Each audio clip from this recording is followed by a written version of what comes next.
My name is Scott Wolter, and I'm a forensic geologist. My investigation into a mysterious runestone in the Mustang Mountains has turned up evidence that a 12th century Englishman could be buried in the Arizona desert. Yeah, it's pretty improbable. It's absurd, really. Hi, I'm Karen, and this isn't my usual hiking video.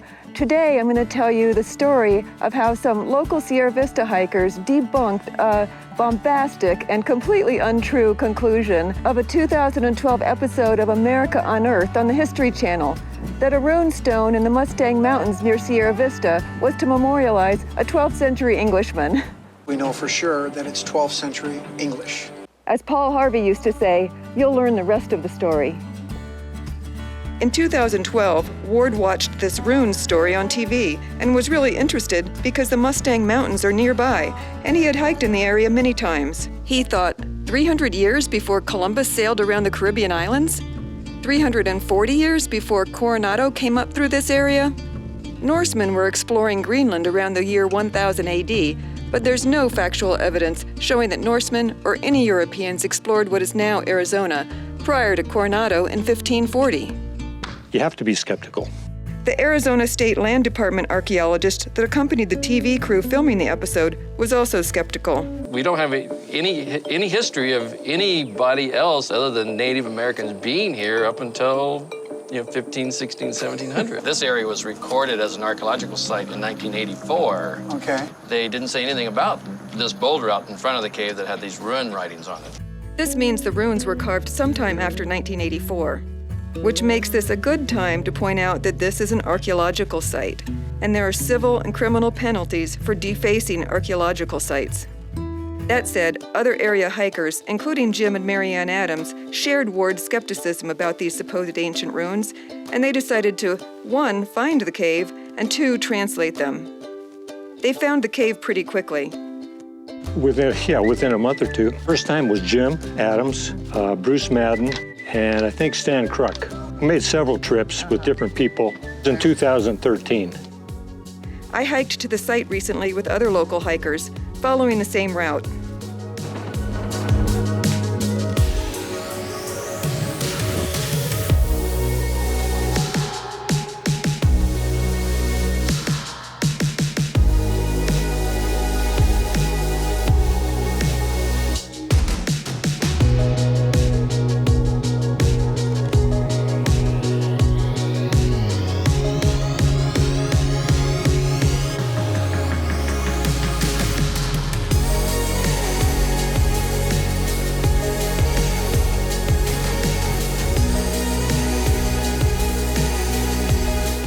Translating the runestone was super easy for the show's host.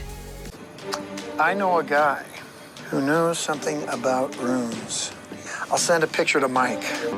Mike, you've got a name? So you're telling me we might really have a dead Englishman from the 12th century buried up in the Mustang Mountains? And the guy he had translate the stone, he writes fiction Viking stories. He knows nothing about runes. Nonetheless, the host now has a translation that fits his narrative. Eden's Temple. Marianne Adams, a retired linguist, and Ward did everything they could do to translate the runes.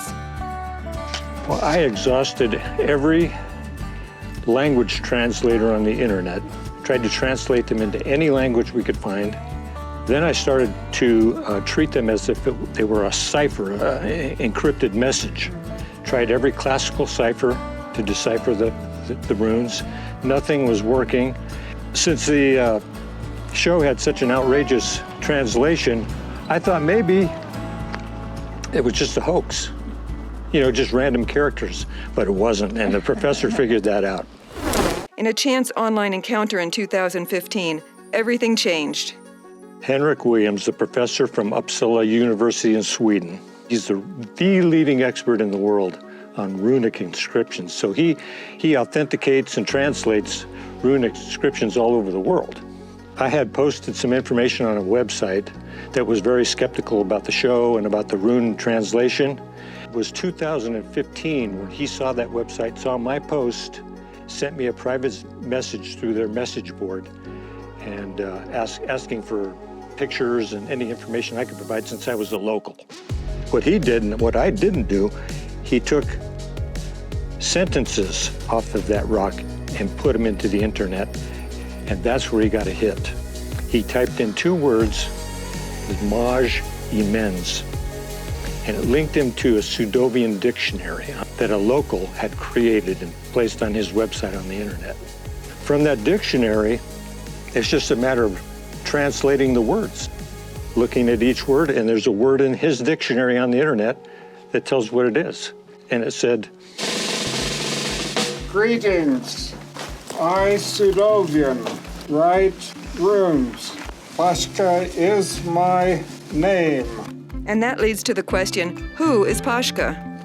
There aren't too many Pashkas in the world. It's kind of an unusual name. One thing's for sure, he's not creating any more new runes in Arizona. But as Ward said, Kind of disheartening is the number of people that believe these kind of TV shows. I got so many comments from my postings at the Skeptical website that I didn't know what I was talking about. so, are there 12th century ancient English runes in the Mustang Mountains? No, there aren't. As Paul Harvey would say, Now you know the rest of the story.